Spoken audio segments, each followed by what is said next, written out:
శ్రీ పద్మావతి మహిళా యూనివర్సిటీలో inter state university women's volleyball tournament మంత్రి రోజా ప్రారంభించారు. శ్రీ పద్మావతి మహిళా యూనివర్సిటీకి వస్తే తన పుట్టింటికి వచ్చినట్టుగా అనిపిస్తుందన్నారు. మహిళలు అన్ని రంగాల్లో రాణిస్తున్నారని, ఆడపులులు క్రీడల్లో దూసుకుపోతున్నారని తెలిపారు.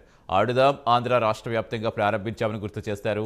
ప్రజాస్వామ్యంలో ఎవరు ఎక్కడి నుంచైనా పోటీ చేయవచ్చని తెలిపారు. షర్మిల రాకతో వైసీపీకి ఎలాంటి ఇబ్బంది లేదన్నారు. 175 చోట్ల క్యాండిడేట్లు పెట్టడానికి చంద్రబాబు నాయుడుకి క్యాండిడేట్లు దొరక్క పవన్ కళ్యాణ్తో జత కలిసినా కూడా ఇంకా కూడా అనౌన్స్ చేయలేని దౌర్భాగ్య స్థితిలో ఉంటూ రాష్ట్రం సంగతి దేవుడు ఎరుగు, కనీసం నా కుప్పాన్నైనా నేను కాపాడుకోకపోతే రాబోయే 2024లో 175కి 175 అని జగన్మోహన్ రెడ్డి గారు ఘంటాపదంగా చెప్తున్నప్పుడు మనం ఓడిపోతే తలెత్తుకోలేమన్న భయంతో ఈరోజు కుప్పానికి వెళ్తున్నారు తప్ప మరొకటి కాదు. సో వాడెవడో తిట్టాడని మనం తిడితే ఏముంటుంది? నేను తెలంగాణలో నించుంటే అని చెప్పి అన్నిసార్లు చెప్పుంటాడు పవన్ కళ్యాణ్. నించుంటే కదా తెలిసేది. ఆంధ్రాలో నించుంటే 2 చోట్ల ఓడిచ్చారు. తెలంగాణలో పార్టీ నించోబెడితే బర్రె లెక్క కన్నా తీసిపోయాడు. అంటే ఎంత మీ మీడియా హైప్ చేసినా పవన్ కళ్యాణ్ని లోకేష్ని జాకీలు పెట్టి ఎత్తాల్సిందే కానీ ఆ జాకీలు ఇరిగిపోతున్నాయి, వాళ్ళు మాత్రం పైకి రావట్లేదు. ఇప్పటి వరకు 175 చోట్ల అనౌన్స్ చేయలేకపోయారు.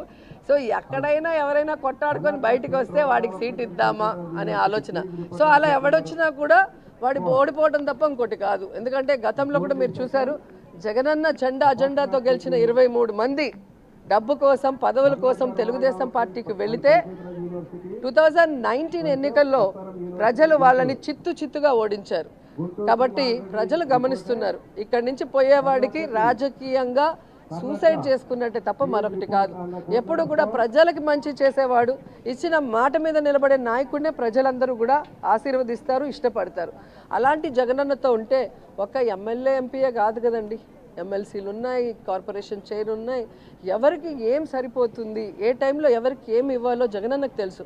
ఫస్ట్ టైం నాకు కూడా జిల్లాలో మరి సమీకరణ వల్ల మినిస్టర్ ఇవ్వలేనప్పుడు ఏపీఐసి చైర్పర్సన్ ఇచ్చారు. సో జగన్ గారికి తెలుసు ఎవరితో ఎలా ప్రజలకి సర్వీస్ చేయించాలి అని. అంతేగాని పదవులే పరమావధిగా పార్టీలు మారేవాడికి ఎప్పటికీ కూడా రాజకీయంగా